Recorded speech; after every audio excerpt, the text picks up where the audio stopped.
Welcome back to CLIMB. CLIMB is Christian Leadership Institute of Minnesota and beyond, Kenya.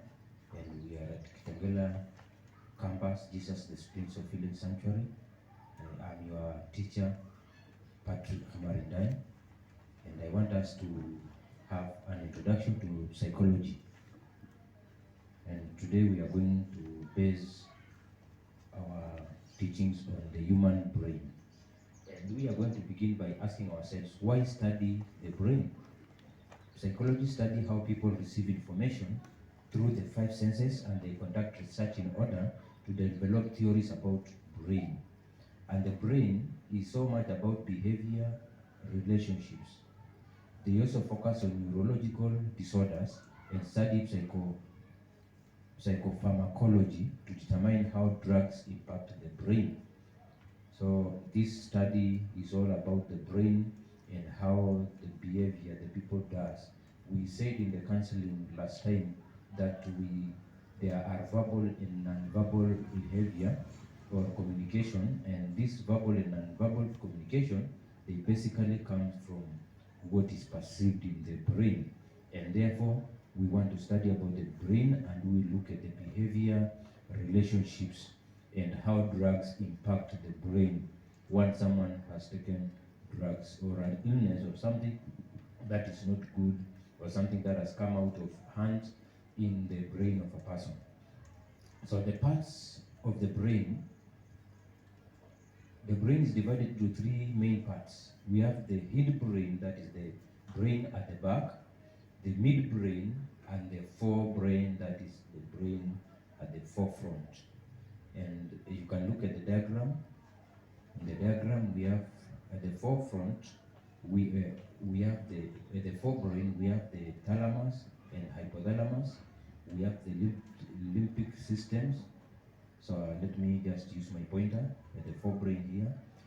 We have the thalamus, hypothalamus, we have the limbic system.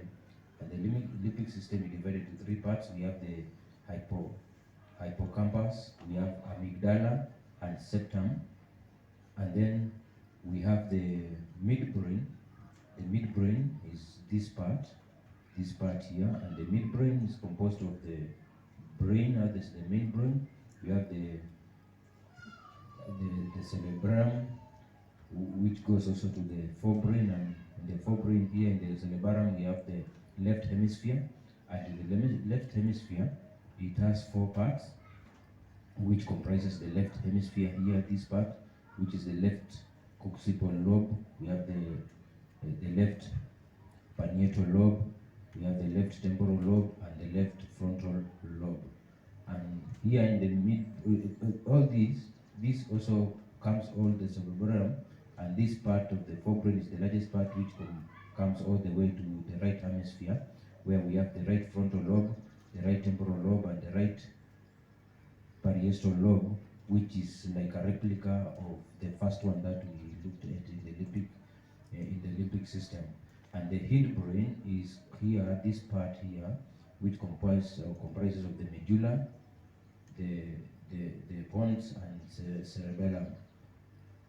So let's look at the hindbrain. That is the last part of the brain, and this part of the hindbrain that we have just talked about. So the hindbrain is composed of the medulla, the pons, and the cerebellum.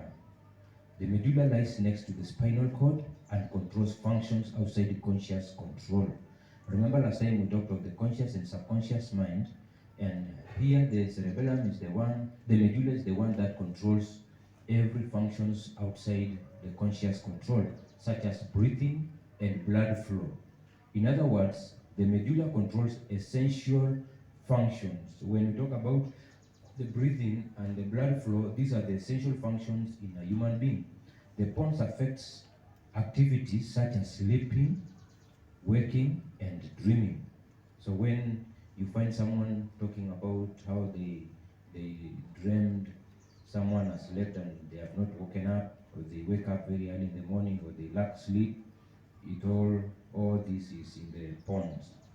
And then we have the cerebellum, which controls balance and coordination of movement. The way a person walks without falling down, This is the work of the cerebellum, and it controls every kind of movement in the body. That is, when you talk of movement, we're talking of the hands, the legs. This is the limbic part. Then, so damage to the cerebellum impairs fine motor skills.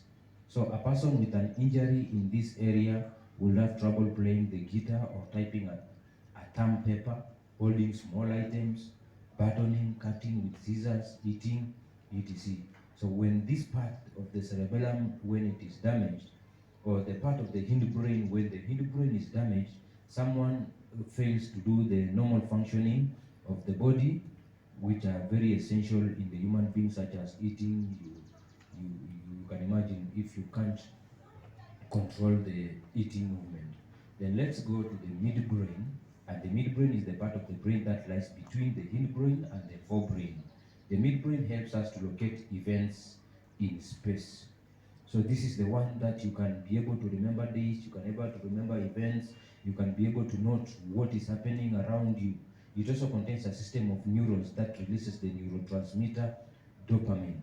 Neurotransmitter dopamines are the chemicals that are produced in the brain that are used to transport information from one part of the brain to the other. So this is like the internet. It is like the cyber, the fiber. This is the one that brings information, that makes someone to be up to date on whatever is happening on the world. The reticular formation runs through the hindbrain and the midbrain and is involved in sleep and wakefulness, pain perception, breathing, and muscle reflexes. Then let's look at the forebrain. The forebrain is the biggest and most complex part of the brain. It includes the thalamus, the hypothalamus, the limbic system, and the cerebrum. Thalamus. The main functions of the thalamus is to relay motor and sensory signals to the cerebral cortex. Cerebral cortex is the one that receives information, then it decodes the information or it interprets the information so that actions can be taken upon. The hypothalamus, which does the main function, is to link the nervous system to the electronic system via the pituitary gland.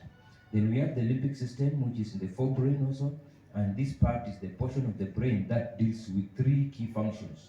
That is emotions, memories, and arousal or stimulations.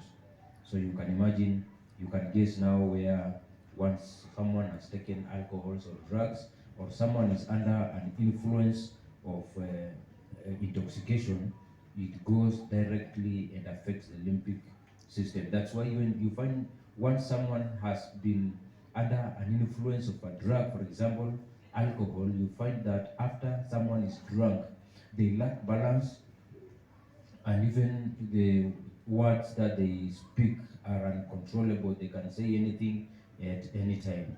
Now, this is the diagram for the cerebrum, the largest division of the brain. It is divided into two hemispheres, each of which is divided into 4 lobes. Each of these is divided into 4 lobes. So the cerebellum, we have said that is the largest division of the brain, and is divided into hemisphere, and each of which is divided into 4 lobes. And as you will see here, we have here, this part here is the cerebrum. Then it is divided, we have said it is divided into 4 parts. As you can see like this, it is divided this way, that way, and you can see this part also continues with the same. So we have the cerebral cortex, the outermost layer of gray matter making up the superficial aspects of the cerebrum. It is the body's ultimate control and information processing center. This is where every information, it's like a control center. It is like when, you remember when we had an election and every polling station was sending information to a center where all the information were being gathered together. So the cerebral cortex is like that part which receives all information. Every matter that happens in the body comes first to this part. So the cerebral cortex, as we have said, is the outermost layer of gray matter making up the superficial aspects of the cerebrum. It is the body's ultimate control and information processing center. So every information comes here, it enters into the gray matter. We have the gray matter and the white matter in the brain and the cerebral cortex. You can see this is the gray part, the gray matter, and this part here, this was all this is the white matter. And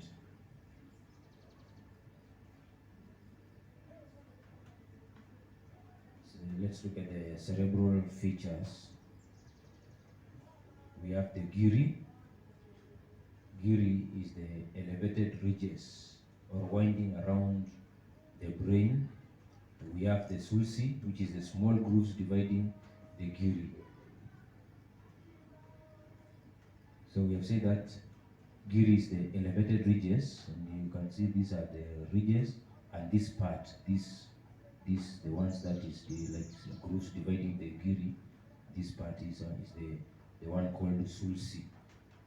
And the sulci, we have the central sulcus or sulcus, which divides the frontal lobe from the parietal lobe, and we have the fascias, which is the deep grooves, generally dividing large regions or lobes of the brain. Remember, ours is just to study about the movement relationships, that is the behavior relationships. Then we have the longitudinal fascia, which divides the two cerebral hemispheres, and we have transverse fascia, which separates the cerebrum from the cerebellum. Then we have sylvia or lateral fascia, which divides the temporal lobe from the frontal and parietal lobes. So this is what we are saying, the gyri ridge. As you can see, this is the ridge that we talked about. And we have the sulci groove, this one that we said divides the gyri lead. And then we have the fascia, which is the deep groove, which is where all the things comes into contact. And you can look at the specific sulci fascias, how they look like. So here we have the frontal lobe, this part here. Then we have parietal lobe, this one you can see it's like greenish part, but it is not. Then we have this temporal lobe. The temporal lobe is this part. Then cerebellum, you can see the cerebellum where is situated. We say that it is near to the spinal cord. And then we have this precocial lobe. The occiput lobe is this part. And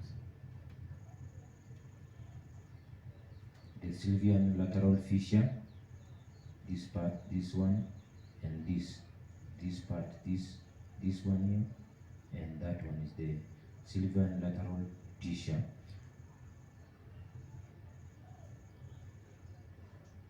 And the transverse fascia, you can see this transverse fascia, this part here, this one.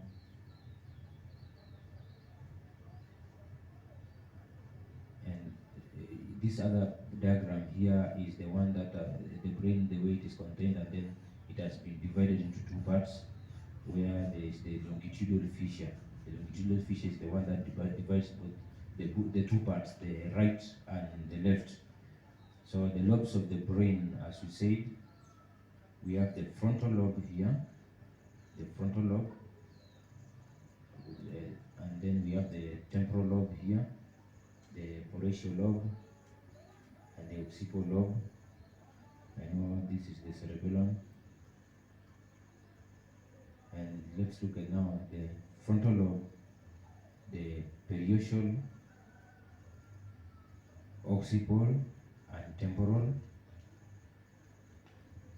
And we have said there's a point to note here that occasionally the insula is considered the fifth lobe. It is located deep to the temporal lobe, deep to this temporal lobe. So let's look now at the diagram, where we have the frontal lobe here, where in the frontal lobe we have the planning, decision making, and speech. In the frontal lobe is where we have the planning of everything before it is being done. This is where smart analysis is being done, and the SWOT analysis, everything that comes, it is being planned, then decision making is done, and this also controls the speech. Then we have the temporal lobe, and the temporal lobe deals so much with auditory, that is the hearing. And then we have the central sulcus here, and the central sulcus and parietal lobe here. Here is where the sensory parts of the body is, which makes you to feel something, the sense. Then we have the parietal occipital sulcus here, and the occipital lobe and the pre-occipital lobe notch. This is where the vision is done, where the eyesight does every control. Whatever you see is being interpreted here. So as we look at the lobes of the brain, the frontal lobe, the way it's divided, we have the frontal lobe of the brain is located deep to the frontal bone of the skull, and it plays an integral role in the following functions or actions: the memory formation, that is in the frontal lobe. This frontal lobe here, this is where this part, or this part you are seeing here, is where there is the memory formation, emotions are being done here, decision making and reasoning, personality is all in that part. Then let's look at the cortical regions. The cortical regions, we have the primary motor cortex, which is precentral gyrus. Cortical site involved with controlling movement of the body. Broca's area controls facial neurons, speech and language comprehension, located on left frontal lobe. This is where, when you can find someone who is very good in getting languages, different languages, or someone fails to understand any language at all. Then we have the Broca's aphasia, which results in the ability to comprehend speech, but the decreased motor ability or inability to speak and form words. So this is where it controls or results in the ability to comprehend speech. And you've heard of parents saying that their child has taken long to speak or to talk. It is because of the Broca's aphasia, where there is a problem or a phobia in that area. Then we have orbitofrontal cortex, which is the site of frontal lobotomies. And here, the desired effects that are here is there is the diminished rage, decreased aggression, poor emotional response. When you find someone have that diminished rage, ile uchungu makali, yani hasira inaenda ikikuja, ikiisha, ikikuja, then the decreased aggression, poor emotional responses. The possible side effects of this is the epilepsy, where you find that now someone has a conditions of epilepsy, poor emotional responses, perseveration, that is uncontrolled repetitive actions, gestures or words. When you find someone speaks quickly without controlling, without thinking what anything that is coming out, they just speak whatever they feel like. Then we have olfactory bulb, which is the cranial nerve one, responsible for sensation of smell. And this is the frontal lobe, as you said, and central sulcus. The central sulcus is this where we talked about. So this is just a bisection of the brain. And we have here the primary motor cortex or precentral gyrus. Then we have, as you saw, you can see how this part is the central sulcus, and the Broca's area, the one that we just talked about, is this part here.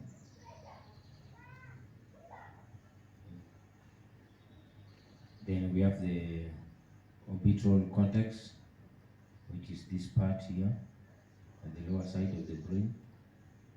And then olfactory bulb is this part here at the very bottom of the brain. So let's look at the parietal lobe. The parietal lobe of the brain is located deep to the parietal bone of the skull, and it plays a major role in the following functions or actions: senses and integrates sensations. Spatial awareness and perception, that is proprioception, awareness of body or body parts in space and relation to each other. This is where you find that you are now aware of every part of the body. You are aware of what is happening at the fingertips. You know what is happening at the toe. You know what is happening at the head, or maybe if there is an issue with your ears. This part is the one that the spatial awareness and perception, which is awareness of body parts in space and relation to each other. The cortical region, we have primary somatosensory cortex, the postcentral gyrus. This site is involved with processing of tactile and proprioception information. We have somatosensory association cortex. This assists with the integration and interpretation of sensations relative to body position and orientation in space. They may assist with visuomotor coordination. Then we have primary gustatory cortex. This primary site involved with the interpretation of the sensation of taste. So the diagram here for the parts that we have just said, the primary somatosensory cortex, it is here, as the diagram shows there. Those are the parts that we've just talked about right now. Then let's look at the occipital lobe. The occipital lobe here. This part, the occipital lobe of the brain, is located deep to the occipital bone of the skull, and its primary function is the processing, integration, interpretation, etc., of vision and visual stimuli. Everything that concerns the vision or the eye, this part, the occipital lobe, is the one that controls every part of it. Then we have the cortical regions, and the cortical regions, we have the primary visual cortex. This is the primary area of the brain responsible for sight, recognition of size, color, light, motion, and dimensions, and etc.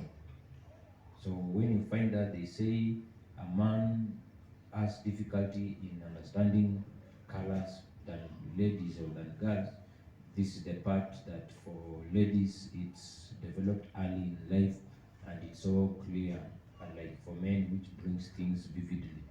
We have visual association area.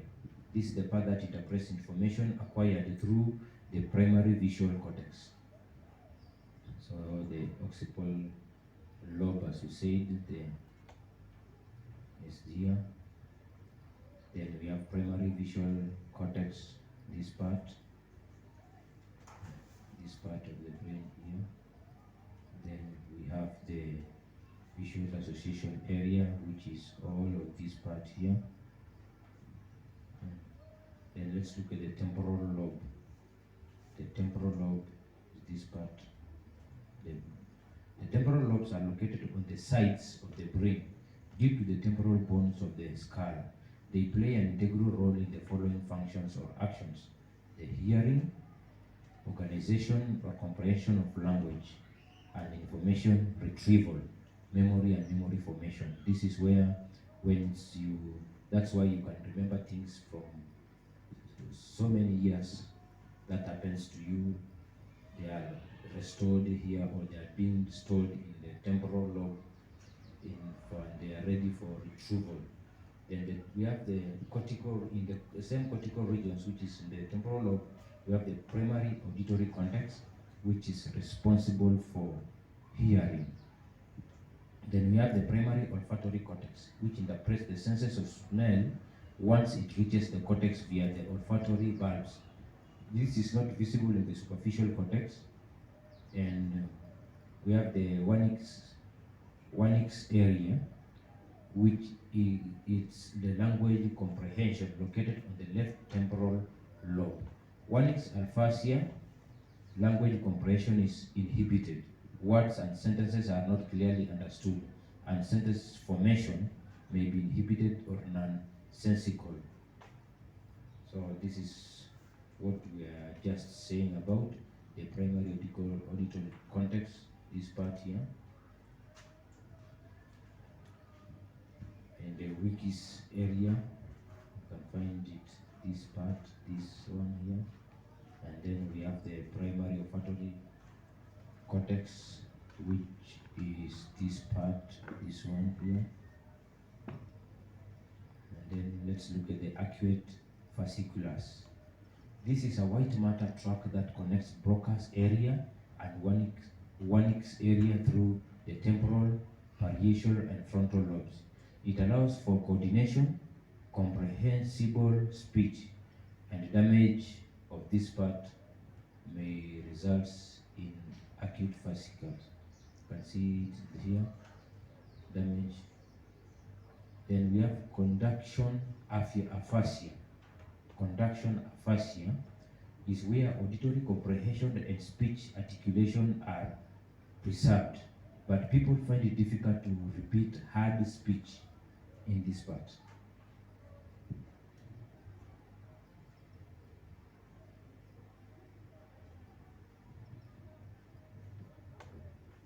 So these are the parts that we talked about, the occipital lobe here.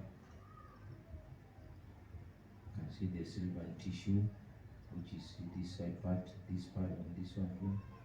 Then we have the parietal lobe here, and we have the central sulcus, this one, and the cerebellum here, and temporal lobe.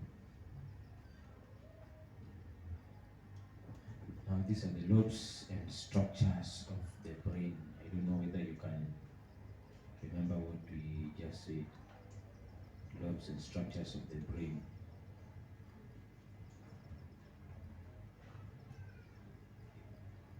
Where here we have the central sulcus here. Central sulcus, B the frontal lobe here. This part C is the sylvian lateral fissures. This one. Then we have the temporal lobe. We have the transverse fissure here. This part here, that which separates this one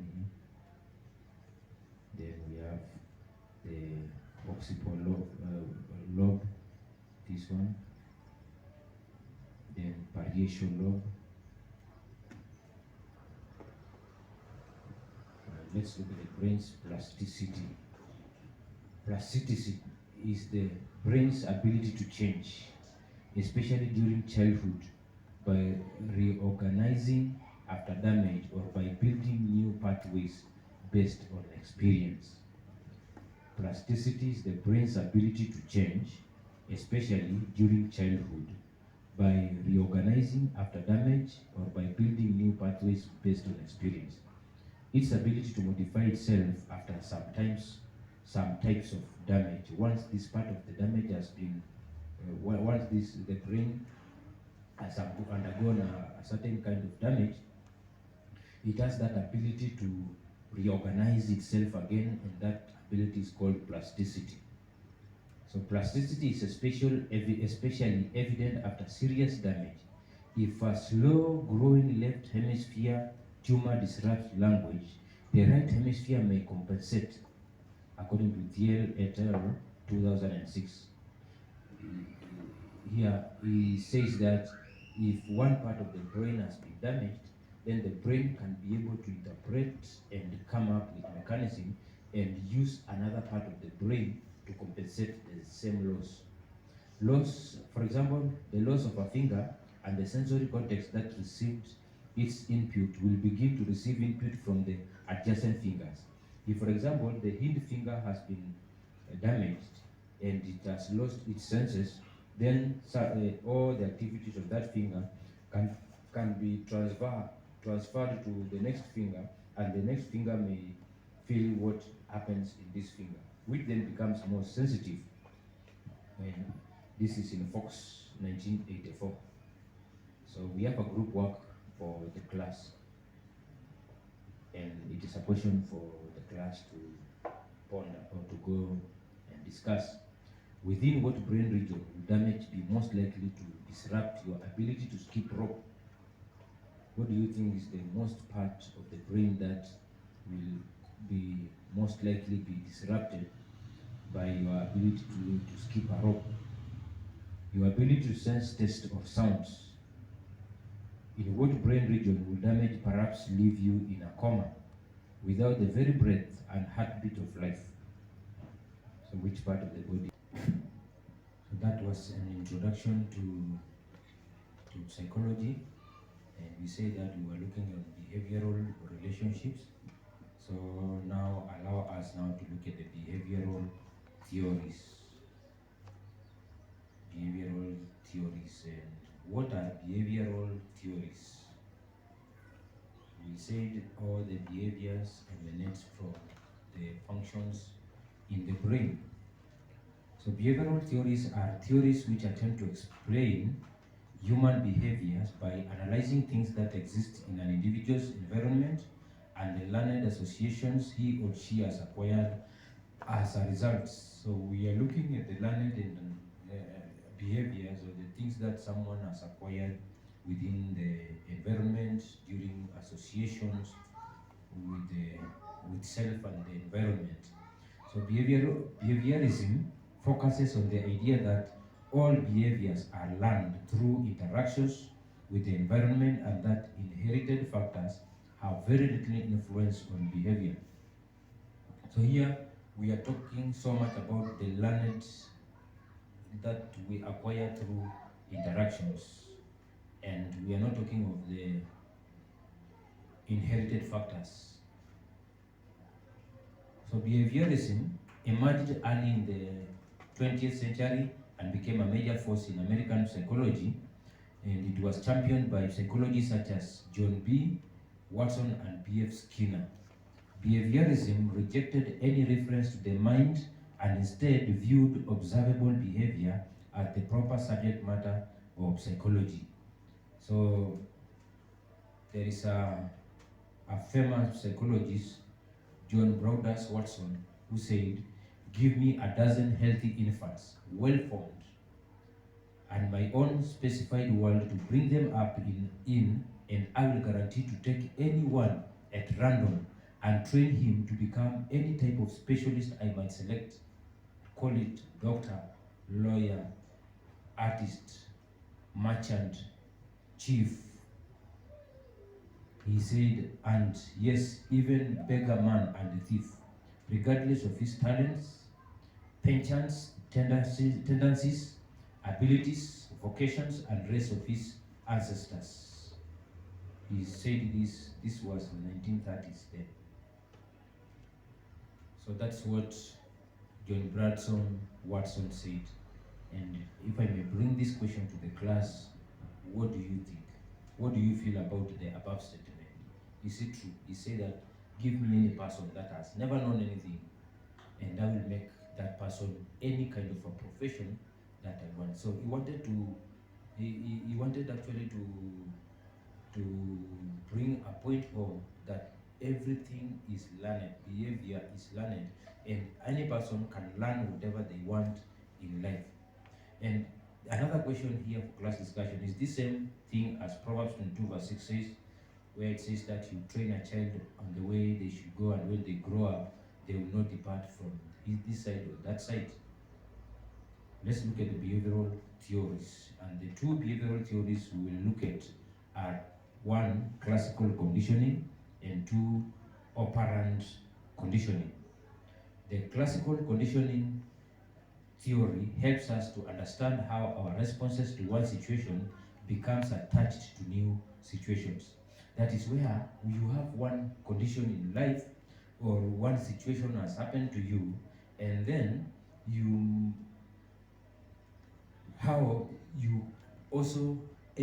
are able to respond to other conditions that are attached to your situations around. For example, a smell might remind us of a time when we were younger, or a certain sound. You may hear a sound, and that sound reminds you of something that happened to you when you were young, and there were certain sounds that were coming up, and when a certain sound was coming up, there is something that was happening. So every time you hear of the sound, you feel like the same.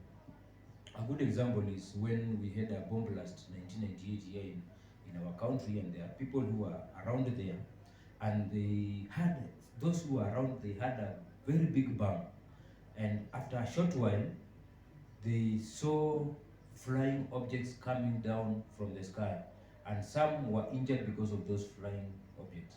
And then, several years down the line, we are now in 2024, and that was 1998, almost more than 8 years ago.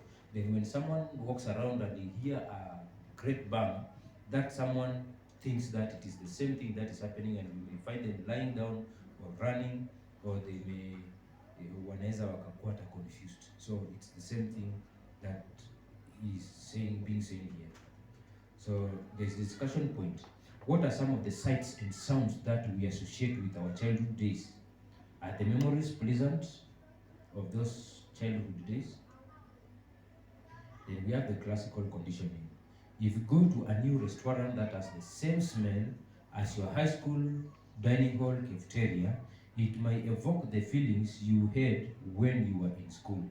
If you hear your entire name, for example, XYZ, called as you walk across the campus compound, it may make you tense if it reminds you of how someone in your life calls you by your full name when angry with you. Maybe when your dad was angry with you and he called you with a certain tone, and he calls all of your names, and then those are several years ago, and maybe after calling you, there was a punishment or something bad was happening to you. And then several years, you are now in campus, or you are working, and then you hear someone calling your name, your full names, maybe in a similar tone like the one that you used to hear. So if the above happens, then you have been classically conditioned. Classical conditioning helps to explain how we develop many of our emotional responses to people or events. New situations may bring about an old response because the two have become connected. This is like in marriage or in family life, where you find that there was an abuse in the marriage, and then that marriage is no longer in existence.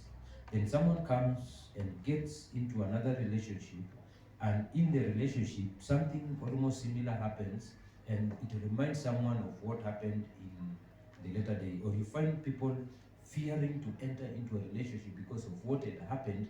They think that it may come to happen again in this marriage. So here, you find that new situations may bring about an old response because the two have become connected. Attachments form in this way. Addictions are also affected by classical conditioning. This is due to the fact that when one tries to quit everything that was associated with smoking, for example, and makes the person crave a cigarette. This is also dangerous, because if someone had been in a certain situation, and when they feel like leaving it and there was something, according to them, they think that it was good that happened with it, they fail to stop it in the first place. So we have the Pavlov and classical conditioning. Ivan Pavlov, 1849 to 1936, was a Russian physiologist interested in studying digestion. He would record the amount of saliva his laboratory dogs produced as they ate, and noticed that they actually began to salivate before the food arrived, as the researcher walked down the hall and toward the cage. He felt this was not natural, as one would expect the dogs to automatically salivate when the food arrived, not before. What happened is that the dogs knew that the food was coming, and because they had learned to associate the footsteps with the food, the key word here is learned. So the dog used to hear footsteps, and after hearing footsteps, they could see the owner coming with food, and they ate food and they salivate. So every time they hear the footstep coming, they start waggling their tail and salivates, thinking that it is food which is being brought. The Little Albert experiment. Little Albert was a 9-month-old infant who was tested in his reactions to various stimuli. He was shown a white rat, a rabbit, a monkey, and various masks. Albert described as on the whole stolid and unemotional, showed no fear of any of these stimuli. However, what did startle him and cause him to be afraid was if a hammer was struck against a steel bar behind his head. The sudden loud noise would cause little Albert to burst into tears. When little Albert was just over 11 months old, and the white rat was presented, and seconds later the hammer was struck against the steel bar. This was done 7 times over the next 7 weeks, and each time little Albert burst into tears. By now, little Albert only had to see the rat, and he immediately showed every sign of fear. He would cry whether or not the hammer was hit against the steel bar, and he would attempt to crawl away. This is like someone who has been experiencing some battering or some violence in their lives. Maybe someone becomes angry and they become violent and they start beating this person. And then this person maybe forgets that for a while. Then one time in a different situation, they see a similar thing happening, like someone is becoming angry. They start to fear, thinking that the same beatings will come to them. So in addition, the Watson and Rayner found that Albert developed phobias of objects which shared characteristics with the rat, including the family dog, a fur coat, some cotton wool, and a Father Christmas mask. This process is known as generalization. Watson and Rayner had shown that classical conditioning could be used to create a phobia. A phobia is an irrational fear, such as a fear that is out of proportion to the danger. Over the next few weeks and months, little Albert was observed, and 10 days after conditioning, his fear of the rat was much less marked. This dying out of a learned response is called extinction. However, even after a full month, it was still evident, and the association could be renewed by repeating the original procedure a few times. Then this leads us to operant conditioning. In operant conditioning, we learn to associate a behavior with its consequences. A pleasant consequences makes that behavior more likely to be repeated in the future. For example, when a monkey in a circus performs a trick as per the instructions of its trainer, it gets a treat. The consequence is the treat, which is a pleasant experience. B.F. Skinner proposed the theory of operant conditioning, and he used a simple experiment with a rat to develop the theory. In his experiment, a hungry rat is placed in a box. As the rat explores, it discovers a lever. When it pushes the lever, it gets food.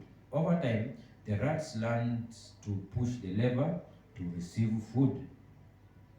Psychologist B.F. Skinner felt that classical conditioning was limited to existing behavior that are reflexively elicited, that is, automatically without conscious thought. He felt that it did not account for new behavior such as learning how to drive a car. He proposed a theory about how such behaviors comes about. Skinner believed that behavior is motivated by the consequences we receive for the behavior, and the reinforcement and punishment. The consequences that we receive there is either reinforcement or punishment. His idea that learning is the result of consequences is based on the law of effect, which was first proposed by psychologist Edward Thorndike. According to the law of effect, behaviors that are followed by consequences that are satisfying and are more likely to be repeated. According to the law of effects, behaviors that are followed by consequences that are satisfying are more likely to be repeated, and behaviors that are followed by unpleasant consequences are less likely to be repeated. Skinner believed that we learn best when our actions are reinforced. For example, a child who cleans his room and is reinforced, that is rewarded with a big hug and words of praise is more likely to clean it again than a child whose deed goes unnoticed. Skinner believed that almost anything should be reinforcing. So according to him, when he came with this form of conditioning, he was actually talking of motivation, where if it is in a company where an employee works hard and they are rewarded or they are promoted or there is an increment on their salaries, and you will find them doing work greater and greater. John C. Maxwell said that whatever gets rewarded, it gets done. So Skinner believes that almost anything could be reinforcing. A reinforcer is anything following a behavior that makes it more likely to occur again. Operant conditioning deals with modification of voluntary behavior. Behaviors depend on reinforcement. Positive reinforcement is a desirable stimulus is added to increase a behavior. For example, giving a dog a treat or buying your child a toy when she tidies her bedroom. Negative reinforcement, for example, if you arrive late at work, you give your employer 1,000. You will ensure you arrive in time next time so that you don't give out 1,000. In this case, the undesirable stimulus, paying of the 1,000 shillings, increases the desired behavior or punctuality, which is punctuality. So there is also on the negative side where someone can be given a negative conditioning or a negative effect, and that negative effect stimulates someone to do a positive effect. Another example is the annoying sound a car makes when one has not buckled up. The annoying sound continues until the seatbelt is fastened. The sound stops when you exhibit the desired behavior, increasing the likelihood that you will buckle up in future. Skinner showed how negative reinforcement worked by placing a rat in his Skinner box and then subjecting it to an unpleasant electric current which caused it some discomfort. As the rat moved about the box, it would accidentally knock the lever. Immediately it did so, the electric current will be switched off. The rats quickly learned to go straight to the lever after a few times of being put in the box. The consequence of escaping the electric current ensure that they will repeat the action again and again. So let's look at the operant conditioning, the punishment. Punishment is always intended to decrease an undesirable behavior. In positive punishment, you add an undesirable stimulus to decrease a behavior. An example of positive punishment is coddling a student to get the student to stop texting in class. In this case, a stimulus, that is the reprimand, is added in order to decrease the behavior texting in class. In negative punishment, the present stimulus is removed in order to decrease a behavior. For example, when a child misbehaves, a parent can take away a favorite toy. In this case, a stimulus, that is the toy, is removed in order to decrease the behavior. Then we have extinction. Proposes that behaviors occur for a reason because they get us things we want. If we stop getting what we want after we engage in a certain behavior, then that behavior will eventually stop occurring because it no longer serves any purpose for us. And this is the same thing that we'll find when we talked of the unfinished business in the development stages. You find that when a child was young, every time they wanted anything from the parent, they cry. And they found that once they cry, they attract the attention of the child, the parent, and they will be given whatever they want. So the child continued to do the same thing over and over again, each time expecting a different result, a term called insanity. But as time goes by and they find that nobody cares about them, they stop pretending, they stop crying. There's a discussion point here. What makes us go to work? Why do you go to work? If you go to work and you're not paid anything, will you continue going there? So what makes us go to work? It's the salary. Will we go if we no longer received a salary to work? So it all depends whether you are doing it for as a calling or what. So the operant conditioning, as we have said, we have a diagram where we have the positive and the negative on one end, and then the second column we have the reinforcement, and the third column we have the punishment. So when we put the reinforcement, the positive of it is that something is added to increase the likelihood of a behavior. And on the punishment, the positive part is that something is added to decrease the likelihood of a behavior. And on the negative side of the reinforcement is that something is removed to increase the likelihood of a behavior, and the punishment is something is removed to decrease the likelihood of a behavior. That's the positive and the negative. Reinforcing behaviors among preschoolers. So if you want to reinforce behaviors among preschoolers, 1, offering praise, 2, giving a high five, 3, giving a hug or pat on the back, giving a thumbs up, clapping and cheering when they have done something good, telling another adult how proud you are of your child's behavior while your child is listening. Reinforcing behavior among preschoolers, as we continue to say, is that positive and negative reinforcement interact in a complex ways in real life. For young children, the best chance for behavioral change exists when an appropriate consequence is immediately after the behavior occurs. If you want a child to change, immediately a behavior occurs, you deal with it there and then. If it is a consequence, you give that consequence when that behavior has been done. You don't come and punish a child when something was done several days ago and you come and punish that child. They may not be able to understand as to why they are being punished. For example, effecting a consequence in the evening for a child's misdemeanor that was in the morning may be very confusing for the young one, because they will not understand as to why that consequence is being done to them. What have they done?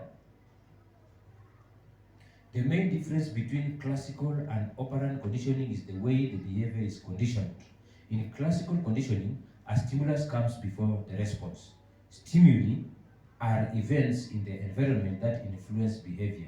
So in classical conditioning is when you give something. It's like when you are sending a child somewhere and you are giving a child a gift to tell them, I'm giving you the gift.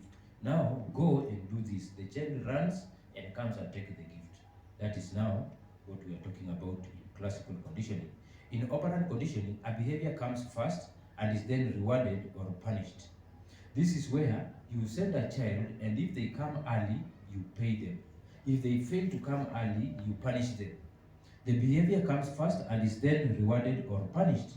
In all examples of operant conditioning, a target behavior is reinforced using consequences.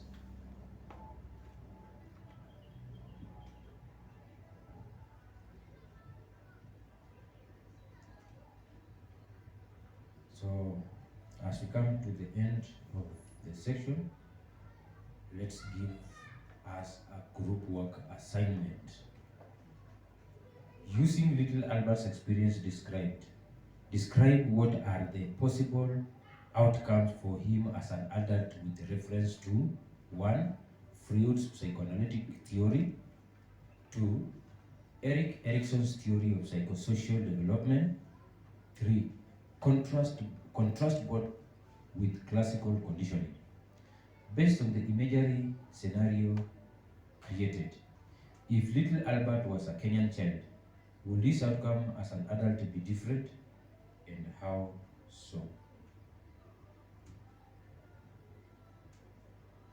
So if there are no questions, comments, we've come to the end of the developmental study of today, where we were doing the introduction to psychology. Thank you so much.